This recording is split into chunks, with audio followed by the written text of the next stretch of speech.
జీవితంలో కొన్ని క్షణాలు వస్తాయి. ఎన్ని ప్రయత్నాలు చేసినా అన్నీ మనకు వ్యతిరేకంగా మారినట్టుగా అనిపిస్తుంది. మన శక్తి, మన నమ్మకం, మన ధైర్యం అన్నీ ఒక్కసారిగా తుడిచిపెట్టుకుపోయినట్టుగా ఉంటుంది.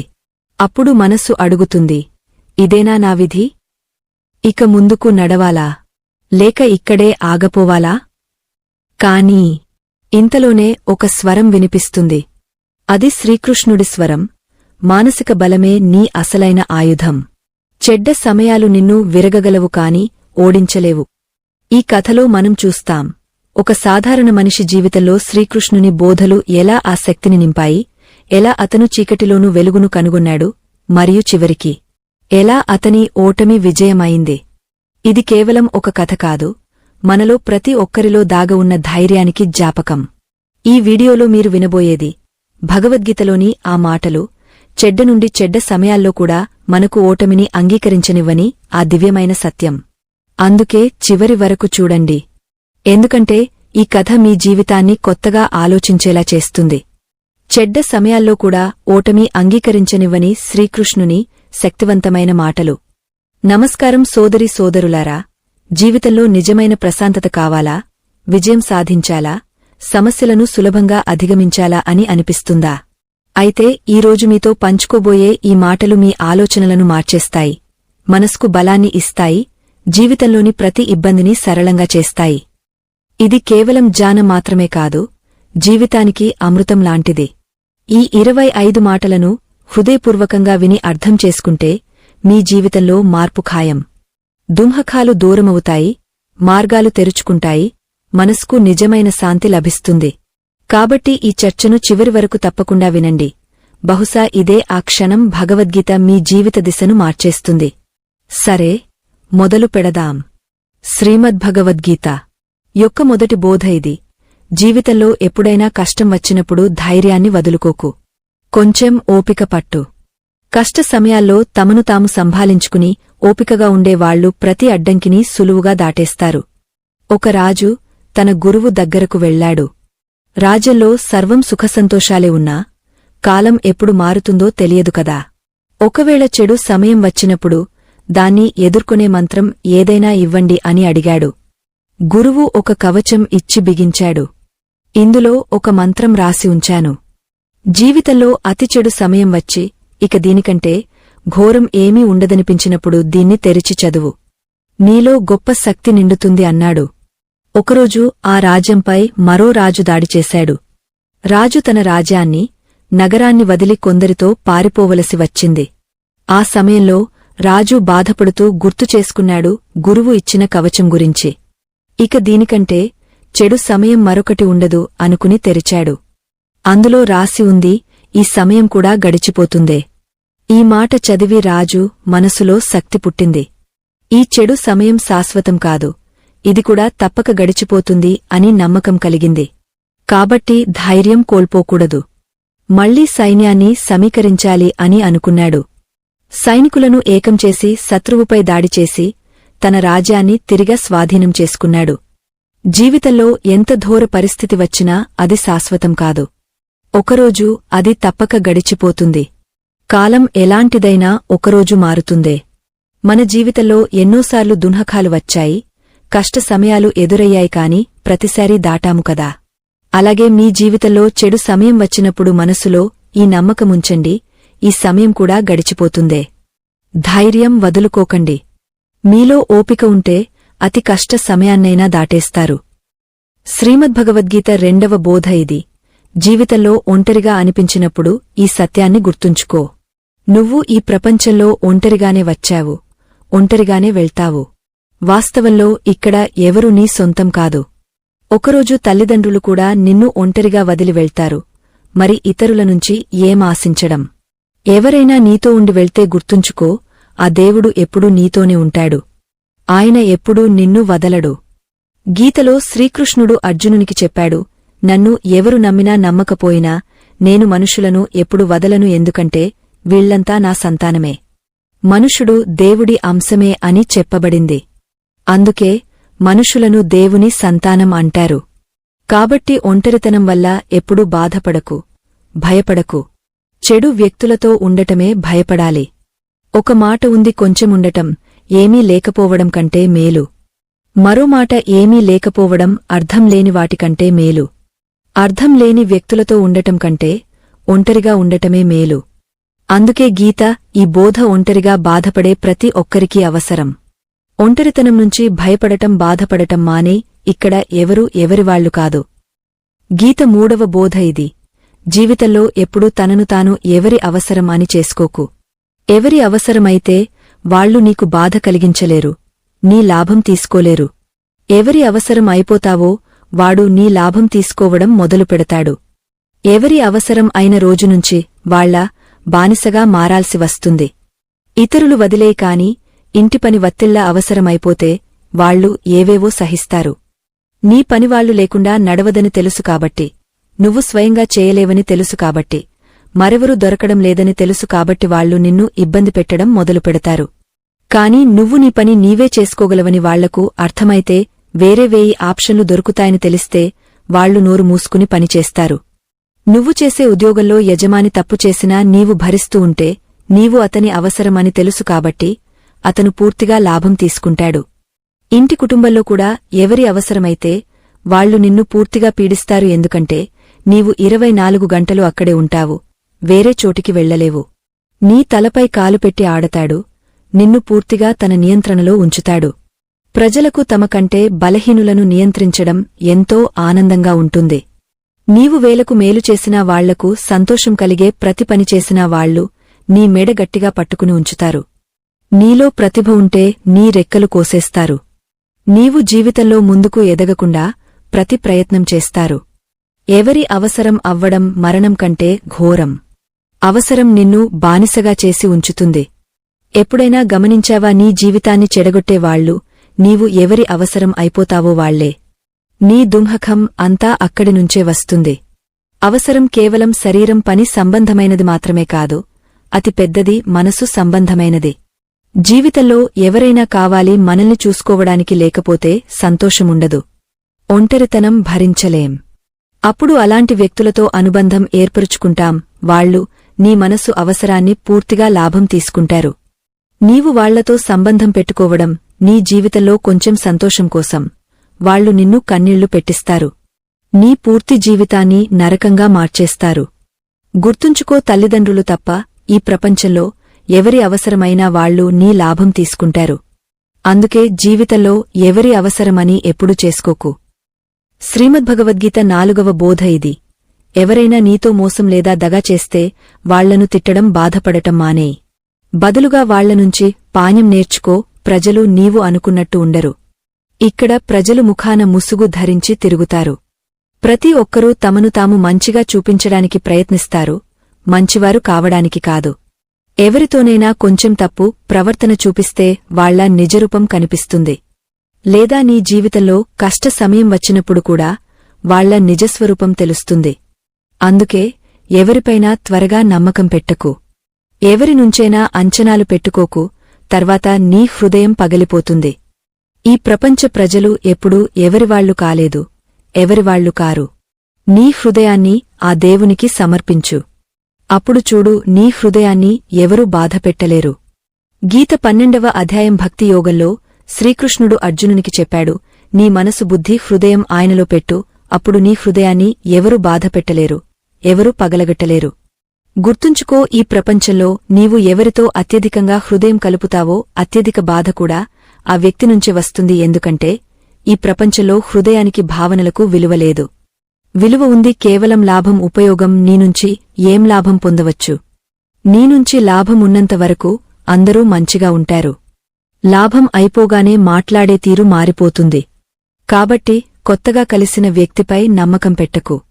అది కేవలం ముసుగు, నిన్ను చూపించడానికి, నిన్ను ఆకర్షించడానికి.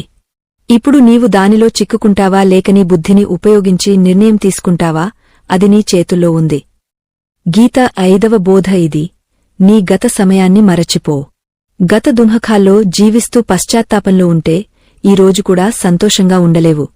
తెలివైన వాళ్లు గత సమయం దుంహకాన్ని ఎప్పుడూ పట్టించుకోరు. నీ గతం ఎలాంటిదైనా దాని ప్రభావం ఈ రోజుపై పడకూడదు. నీతో జరిగినదంతా నుంచి పాణ్యం నేర్చుకో. ఇక ముందు ఇలా జరగనివ్వను అని జీవితంలో ముందుకు సాగు. చాలామంది ఏడుస్తూ ఉంటారు, ఆ వ్యక్తి నాతో ఇంత చెడుగా చేశాడు, అందుకే నేను ఈరోజు ఇంత బాధలో ఉన్నాను. ఇతరులను తిట్టుకుంటూ ఉంటారు, వాడి వల్ల నా జీవితం దున్హకంగా మారింది. కాని వాళ్లను తిట్టుకుంటూ ఉంటే ఎప్పుడూ సంతోషంగా ఉండలేవు, ముందుకు సాగలేవు. జరిగింది ఇతరులు నీతో చేసినది మార్చలేవు. కాని నీ ఈ రోజును మాత్రం మార్చగలవు. గత దున్హకం నుంచి విడిపోవాలంటే గతంలో కాక ఈ రోజులో జీవించడం మొదలుపెట్టు. గతంలో జీవించి సంతోషంగా ఉండే ఒక్క వ్యక్తి కూడా దొరకడు. ఈ రోజులో జీవించే వ్యక్తి మాత్రమే సంతోషంగా ఉంటాడు. గతంలో జీవించే వ్యక్తి ఏదో ఒక బాధతో, ఏదో ఒక పశ్చాత్తాపంతో అనుసంధానమై ఉంటాడు. గతంలో జీవించడం నీ జీవిత సంతోషాలను దోచేస్తుంది. ఎంతమటుకు సాధ్యమో నీ గతాన్ని మరచి ఈ రోజులో జీవించడం మొదలుపెట్టు. శ్రీమద్భగవద్గీత 6వ బోధ ఇది. ప్రేమ నీ ప్రేమకు అర్హుడైన వ్యక్తితోనే చేయి. నీ ప్రేమకు విలువ తెలియని వ్యక్తి నుంచి ఎంత దూరంగా ఉంటే అంత మేలు. ఈ రోజుల్లో ప్రజలు చెబుతారు, అత్యధిక బాధ ప్రేమ నుంచే వస్తుందని. ప్రేమ అనే పవిత్రమైనదాన్ని మలినం చేశారు, విషంగా మార్చారు. అత్యధికంగా ప్రేమ భరోసా పేరుతోనే దోచుకుంటారు. నీకు ఎవరితో ప్రేమ లేకపోతే వాడు నీ భావనలను దెబ్బతీయలేడు.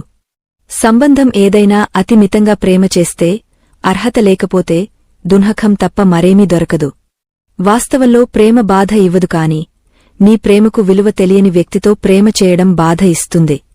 కాబట్టి ప్రేమ కేవలం నీ ప్రేమకు భావనలకు విలువ తెలిసిన వ్యక్తితోనే చేయి. నీ ప్రేమకు భావనలకు విలువ లేదని అనిపించగానే అక్కడినుంచి దూరంగా ఉండు. గీత 7వ బోధ ఇది. మన బంధువులే మననుంచి అత్యధికంగా అసూయపడతారు. మన విజయం వాళ్లకు అత్యధిక ఇబ్బంది కలిగిస్తుంది. బయటివాళ్లకు నీ జీవితంలో ఏమి జరుగుతుందో పట్టదు. కాని బంధువులు నీ జీవితంపై పూర్తి దృష్టి పెట్టి ఉంటారు. బయటినుంచి ముందుకు సాగు, విజయం సాధించు, సంతోషంగా ఉండు అంటారు. నీవు నీ విజయం గురించి చెప్పినప్పుడు వాళ్లకు అసలు సంతోషముండదు. చాలాసార్లు ప్రపంచమంతా నిన్ను ఇష్టపడుతుంది, నీ పనికి మెచ్చుకుంటుంది కాని ఇంట్లోనే నీ విలువ ఉండదు. మహాభారత యుద్ధం బయటివాళ్ల మధ్య జరగలేదు, అది సోదరుల మధ్య జరిగిన పోరు. పాండవుల ఏ సుఖం చూసినా దుర్యోధనుడు అసూయపడేవాడు. పాండవులు ఏ పనిలో విజయం సాధించినా భరించలేడు. దుర్యోధనుడు పాండవులను కిందపడేయడానికి ప్రతి ప్రయత్నం చేసేవాడు, వాళ్లను బాధపెట్టడానికి. ఆ సోదరుల అసూయే మహాభారత యుద్ధానికి కారణమై అనేకమంది మరణించారు. బయటివాళ్లకు నువ్వు ఏ విధంగా జీవిస్తున్నావో పట్టదు. కాని ఈ బంధువులు, సన్నిహితులు నీ సంతోషాన్ని భరించలేరు. అతి ప్రమాదకరులు ఈ వాళ్లు, ఎందుకంటే బయటినుంచి చాలా మధురంగా మాట్లాడతారు, మంచి మాటలు చెబుతారు కాని నీ వీపు వెనక నీనుంచి సంతోషం పొందరు. అందుకే ఎవరినైనా సొంతమనుకునే ముందువాడు నిజంగా సొంతమా లేక సొంతం అనే నటన మాత్రమా అని తప్పక తనిఖీ చేయి. గీత 8వ బోధ ఇది. ఈ యుగంలో అతి మితంగా మంచివాడిగా ఉండకు, లేకపోతే ఈ ప్రపంచం నిన్ను దోచుకుని పేదవాడిగా చేస్తుంది. పాండవుల కథ ఈ బోధను ఇస్తుంది. అతి మంచివాడిగా ఉండటం చాలాసార్లు బాధ కలిగిస్తుంది. పాండవులు ఎప్పుడూ ధర్మంపై నడిచారు, ఎప్పుడూ తప్పు చేయలేదు కాని వాళ్ల రాజ్యం పోయింది. వాళ్ల భార్యను సభలో అవమానించే ప్రయత్నం జరిగింది. భిక్షాటన చేస్తూ జీవితం గడపాల్సి వచ్చింది. కారణం ఏమిటి? వాళ్లు అతి మంచివాళ్లుగా ఉండటం. అది ఆ కాలం మాట. ఈరోజు ప్రపంచం మరింత మారిపోయింది. మంచి వ్యక్తికి గౌరవం తక్కువ, ఉపయోగం ఎక్కువ. నువ్వు కూడా ఇతరులతో మంచిగా ఉంటే ఈ అనుభవం నీకు కలుగుతుంది. నువ్వు ఎంత మంచిగా ఉంటావో ఇతరులు అంత చెడుగా ప్రవర్తిస్తారు. నువ్వు ఇతరుల సంతోషం కోసం ఏమైనా చేస్తావు, వాళ్లు నీ లాభం తీసుకోవడంలోనే ఉంటారు. అందుకే ఈ కాలంలో సంతోషంగా ఉండాలంటే అతి మంచివాడిగా ఉండకు. అర్థం ఏమిటంటే చెడ్డవాడిగా మారు అని కాదు. నీ దృష్టిలో మంచివాడిగా ఉండు, ప్రపంచ దృష్టిలో మంచివాడిగా ఉండటానికి ప్రయత్నం చెయ్యకు. గీత 9వ బోధ ఇది. నీకు ప్రేమ గౌరవం లేని చోట ఎప్పుడు వెళ్లకు. మహాభారత యుద్ధం మొదలయ్యే ముందు శ్రీకృష్ణుడు హస్తినాపురం వెళ్లాడు, పాండవుల తరపున శాంతి ప్రతిపాదనతో. అప్పుడు శకుని దుర్యోధనునికి చెప్పాడు, ఈ కృష్ణుడు మాయావి, ఈయన మన పక్షంలో వస్తే పాండవులు ఓడిపోయినట్టే. ఈయనను సేవ చేయి, ఇంటికి ఆహ్వానించు, ఈయనను సంతోషపెట్టు. శ్రీకృష్ణుడు హస్తినాపురం చేరుకున్నప్పుడు దుర్యోధనుడు తన ఇంటికి రమ్మని చెప్పాడు. నా ఇంట్లో ఉండు, నా ఆతిథ్యం స్వీకరించు, నా ఇంట్లో భోజనం చేయన్నాడు. శ్రీకృష్ణుడు దుర్యోధనునికి చెప్పాడు, ఇంట్లో భోజనం చేయాలంటే లేదా అతి ప్రేమ ఉండాలి, లేదా జీవితంలో గొప్ప ఆపద వచ్చి ఉండాలి. నా జీవితంలో ఆపద లేదు, నీకు నాపై ప్రేమ లేదు కాబట్టి నీ ఇంటికి రాను. నిన్ను ఇంటికి పిలవడం కేవలం నీ లాభం కోసమే మాత్రమే.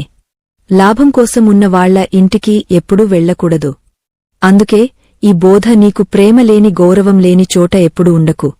నీ విలువ ఉన్న చోట గౌరవం లభించే చోట ప్రేమ లభించే చోట మాత్రమే ఉండు. గీత 10వ బోధ ఇది. ఎప్పుడు నీ ధనం స్థానం బలం గర్వం చూపించకు. దుర్యోధనునికి గొప్ప అహంకారం. భీష్మ పితామహుడు, ద్రోణాచార్యుడు, కర్ణుడు లాంటి యోధులు ఉన్నారు కాబట్టి పాండవులను సులువుగా ఓడిస్తాను అని. ధనం స్థానం శక్తి అహంకారం. కాని ఆ అహంకారమే ఒకరోజు అతని నాశనానికి కారణమైంది. ధన అహంకారంలో, శక్తి అహంకారంలో ఇతరులను కింద చూసేవాళ్లు, ఇతరులను బాధపెట్టే వాళ్లు ఒకరోజు తమ తప్పే తమ నాశనానికి కారణమవుతుంది. అందుకే జీవితంలో ఎంత విజయం సాధించినా, ఎంత గొప్ప వ్యక్తి అయినా ఆ గర్వాన్ని ఇతరులకు ఎప్పుడూ చూపించకు. గీత 11వ బోధ ఇది. ఇతరులతో మోసం చేసే వ్యక్తి అంతం చాలా చెడుగా ఉంటుంది. దుర్యోధనుని మామసకుని దుర్యోధనుడు పాండవులతో జీవితాంతం మోసం చేశారు. ప్రతి అడుగులో దగా చేశారు, ఎప్పుడూ నిజాయితీగా ఉండలేదు. ఫలితం దుర్యోధనునికి అతని పక్షంలోని ప్రతి గొప్ప యోధుడు మోసం ద్వారానే మరణించాడు. దుర్యోధనుడు ఏ కర్మ చేశాడో అదే ఫలం పొందాడు. జీవితాంతం మోసం చేశాడు కాబట్టి అతని మరణం కూడా మోసం ద్వారానే జరిగింది. అందుకే తనను తాను చాలా తెలివైనవాడిగా భావించి ఇతరులను మోసం చేసినవాడు, మోసగాడిగా చేసినవాడు ఒకరోజు ఎవరో ఒకడు అతని జీవితంలో వచ్చి అతన్ని మోసం చేస్తాడు. కర్మ అందరి ముఖాలు గుర్తుంచుకుంటుంది. ఎవరు ఏ కర్మ చేస్తారో అదే ఫలం తప్పక పొందుతారు. గీత 12వ బోధ ఇది. నిన్ను పదేపదే బాధపెట్టే వ్యక్తిని ఎప్పుడూ క్షమించకు. యుధిష్ఠిరుడు దుర్యోధనునిని పదేపదే క్షమించాడు. ఫలితం జీవితంలో గొప్ప దున్హకాలు ఎదుర్కొన్నాడు. ఒకసారి తప్పు చేస్తే క్షమించవచ్చు కాని పదేపదే తప్పు చేస్తే క్షమించడం నీకు గొప్ప నష్టం కలిగిస్తుంది. అది తప్పు కాదు, అది అతని అలవాటు. అతను అలాంటివాడే ఎప్పుడూ నీతో అలాగే చేస్తాడు. అతి దయాళువు కాకు. క్షమించడంలో, మూర్ఖుడిగా మారడంలో గొప్ప తేడా ఉంది. ఒకసారి క్షమించినా ఆ వ్యక్తి పట్ల జాగ్రత్తగా ఉండు. పరీక్షించినది మళ్లీ పరీక్షించడం ముఖంలో మట్టి రాసుకోవడం లాంటిది. మోసం చేసినవాడు, బాధ కలిగించినవాడి మీద నమ్మకం పెట్టడం తప్పు చేయకు. క్షమించడం అంతవరకు చేయి మూర్ఖుడిలా కనిపించకుండా. గీత 13వ బోధ ఇది. నీ సంతోషం దున్హకం అందరి ముందు ప్రకటించకు, ఎందుకంటే ప్రజలు నీ సంతోషంపై దృష్టి పెడతారు, నీ దున్హకంలో నవ్వుతారు. నీ సంతోషంతో ఎవరూ సంతోషపడరు, అసూయపడతారు. ప్రతి కన్నీటిని కంట బయటపెట్టకు, ప్రతి గాయాన్ని అందరికి చూపించకు. ఇక్కడ ప్రజలు చేతిలో ఉప్పు పట్టుకుని తిరుగుతారు. అందుకే ప్రతి బాధను అందరికి చూపించకు. ప్రజలు దున్హకిగా ఉన్నవాడిని మరింత దుఃఖపెట్టడానికి, సంతోషంగా ఉన్నవాడిని ఇబ్బంది పెట్టడానికి కూర్చుని ఉంటారు. నీ మనసు స్థితిని నీ దగ్గరే ఉంచు. అర్థం చేసుకునే బుద్ధి ఉన్నవాడికి మాత్రమే చెప్పు. గీత 14వ బోధ ఇది. నువ్వు ఎంత మంచివాడివైనా చెడు వాళ్లతో ఉంటే నీ స్థితి కూడా చెడువాళ్లలాగానే అవుతుంది. భీష్మ పితామహుడు బ్రహ్మచారి ధర్మాత్మ కాని అధర్మ పక్షంలో నిలిచాడు. ద్రోణాచార్యుడు బ్రాహ్మణుడు కాని అధర్మ పక్షంలో నిలిచాడు. అంతిమంలో వాళ్ల స్థితి అధర్మిలాగానే అయింది. మరణ సమయంలో భయంకర బాధలు ఎదుర్కొన్నారు. అందుకే తప్పు సహవాసంలో ఎప్పుడూ ఉండకు, ఎందుకంటే చాలాసార్లు వాళ్ల సహవాసం వల్ల వాళ్ల కర్మల శిక్ష నీకు వస్తుంది. అప్పుడు నాకు అర్థం కాదు, నేను ఏమీ చేయలేదు, కేవలం వాళ్లతో ఉన్నాను, నాకు ఎందుకు దున్హకం వచ్చిందని. చెడువాళ్ల సహవాసం నీ జీవితంలో ఎప్పుడూ సంతోషం తెచ్చదు. అందుకే ఎప్పుడూ మంచి సహవాసంలో ఉండు. గీత 15వ బోధ ఇది. మూర్ఖులు దుష్టులకు ఎప్పుడూ జ్ఞానం ఇవ్వకు. దీనివల్ల వాళ్ల అహంకారానికి దెబ్బ తగులుతుంది. వాళ్లు మనసులో పగపెట్టుకుని సమయం వచ్చినప్పుడు నీకు నష్టం కలిగస్తారు. గీత 16వ బోధ ఇది. ఎవరితోనైనా అతి మితమైన అనుబంధం ఎప్పుడూ ఉంచకు. దుర్యోధనుని తండ్రి ధృతరాష్ట్రునికి రాజసింహాసనంతో అతి అనుబంధం రాజ్యం కంటే ఏమీ కనిపించేది కాదు. ఆ అతి అనుబంధం మోహం మొత్తం దేశాన్ని నాశనం చేసింది. అనేక మంది మరణానికి కారణమైంది. నువ్వు కూడా ఎవరి వెనక అతి పిచ్చిగా పడితే ఆ వస్తువు దొరికినా దొరకపోయినా నీ జీవితం ఖచ్చితంగా చెడిపోతుంది. గీత 17వ బోధ ఇది: క్రోధం మనుషుల నాశనం చేస్తుంది.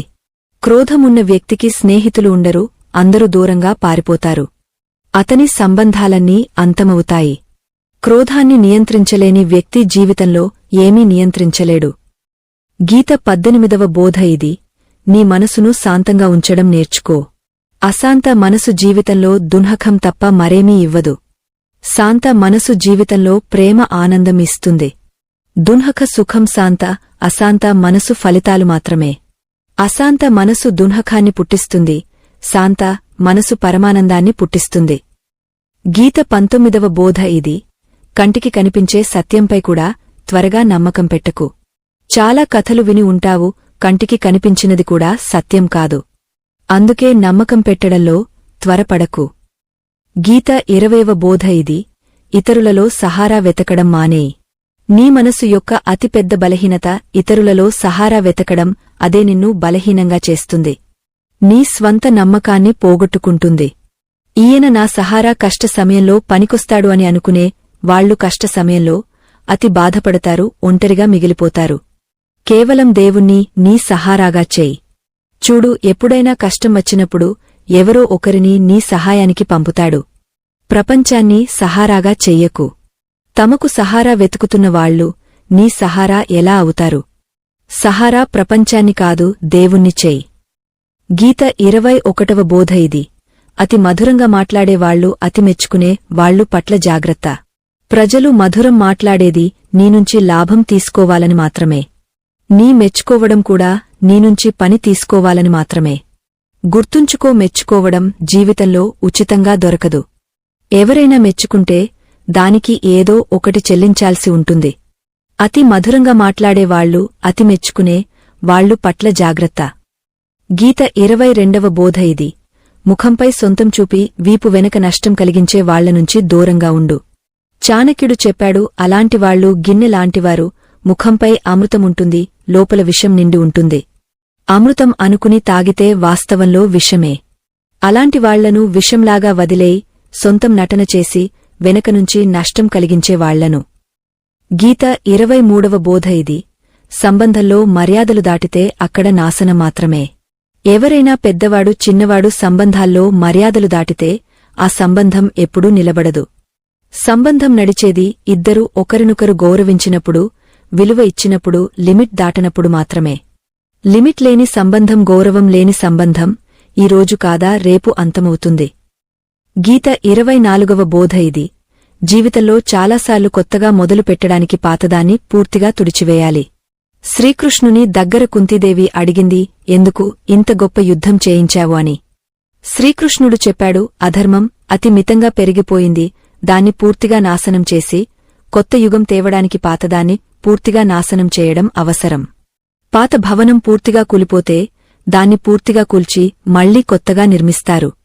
అలాగే నీ జీవితంలో కొత్తగా ఏదైనా చేయాలంటే పాతదాన్ని పూర్తిగా తుడిచివేయాలి.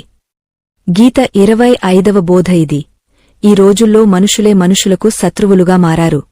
వ్యాపారంలో చూడు, సంబంధాల్లో చూడు, ఏ రంగంలోనైనా చూడు, మనుషులే మనుషులకు నష్టం కలిగస్తున్నారు. పోటీ అతి మితంగా పెరిగిపోయింది. దొంగతనాలు పెరిగాయి, నేరాలు పెరిగాయి. శాస్త్రాల్లో కలియుగ లక్షణాలు రాసి ఉన్నాయి. ఒకరోజు మనుషులు మనుషులను తింటారని ఆ సమయం వచ్చేసింది. మనుషులే మనుషులను తినడం మొదలుపెట్టారు. ఒకరి వ్యాపారం తినడం, ఒకరి ఉద్యోగాలు తినడం, ఒకరి జీవిత సంతోషాలు తినడం. దున్హకిగా ఉన్నవాడిని మరింత దున్హక పెట్టడం, సంతోషంగా ఉన్నవాడిని ఇబ్బంది పెట్టడం, ఇదే జరుగుతోంది. చెప్పుకోడానికి అందరూ మనుషులే కాని మానవత్వం ఎక్కడా కనిపించదు. ఒక సేచ్ ఇంటి దగ్గర ఒక భిక్షగాడు నడుస్తూ ఉంటే ఒక గ్లాసు నీళ్లు ఇవ్వండి అన్నాడు. చాలా దూరం నుంచి నడిచి వచ్చాను, దాహం వేస్తోంది, ప్రాణాలు పోతున్నాయి. సేచ్ చెప్పాడు, ఇప్పుడు ఆడపిల్ల లేదు, వచ్చాక ఇస్తాను. కొంచెంసేపు తర్వాత మళ్లీ అడిగాడు, దయచేసి ఒక గ్లాసు నీళ్లు ఇచ్చి పంపండి, ప్రాణాలు పోతున్నాయి, చుట్టుపక్కల ఇళ్లు కూడా కనిపించడం లేదు. సేచ్ చెప్పాడు, ఆడపిల్ల వస్తుంది, వచ్చాక ఇస్తాను. భిక్షగాడు చెప్పాడు, నువ్వే కొంచెం సేపు మనిషిగా మారు. ఈ రోజుల్లో ఇదే జరుగుతోంది. ఎవరూ మనిషిగా మారడానికి సిద్ధంగా లేరు. ఒకరినొకరు కొరుక్కోవడంలో, లాభం తీసుకోవడంలోనే ఉన్నారు.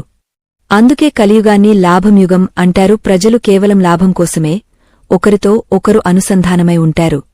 సోదరి సోదరులారా, భగవద్గీత 25 మాటలను సరిగా అర్థం చేసుకుని ఎప్పుడు గుర్తుంచుకుంటే నమ్మండి, ప్రపంచంలో ఎవరి శక్తి లేదు నీ మనసును, హృదయాన్ని బాధపెట్టడానికి, నిన్ను దుఃఖపెట్టడానికి. ఈ 25 బోధలను ఎప్పుడు గుర్తుంచుకుంటే జీవితంలో ఎప్పుడూ సంతోషంగా ఉంటావు. ఈ 25 బోధలను ఎప్పుడు గుర్తుంచుకుంటే జీవితంలో ఎప్పుడూ సంతోషంగా ఉంటావు. ఈ మాటలు మీ హృదయంలో లోతుగా నాటుకుంటే చూడండి, ప్రతి ఉదయం కళ్ళు తెరిచినప్పుడు ఒక కొత్త ఆశతో నిండిపోతాయి. ప్రతి సాయంత్రం మీ మనస్సు శాంతితో మూసుకుంటుంది. ఎందుకంటే ఇవి కేవలం మాటలు కావు. ఇవి మీ జీవితాన్ని మలిచే సూత్రాలు. ఇవి మీలోని శక్తిని మేల్కొలపే మంత్రాలు. మీరు ఈ బోధలను అనుసరిస్తే ఎవరూ మీ సంతోషాన్ని దొంగలించలేరు. ఎవరూ మీ ధైర్యాన్ని కదిలించలేరు. ఎవరూ మీ మనసును బాధపెట్టలేరు. ఎందుకంటే మీరు ఇప్పుడు దేవుని బిడ్డలు మాత్రమే కాదు, ఆయన ఆశీస్సులతో నిండిన యోధులు కూడా అవుతారు. కాబట్టి ఈ రోజు నుంచి ఈ 25 మాటలను మీ రోజువారీ జీవితంలో చేర్చుకోండి.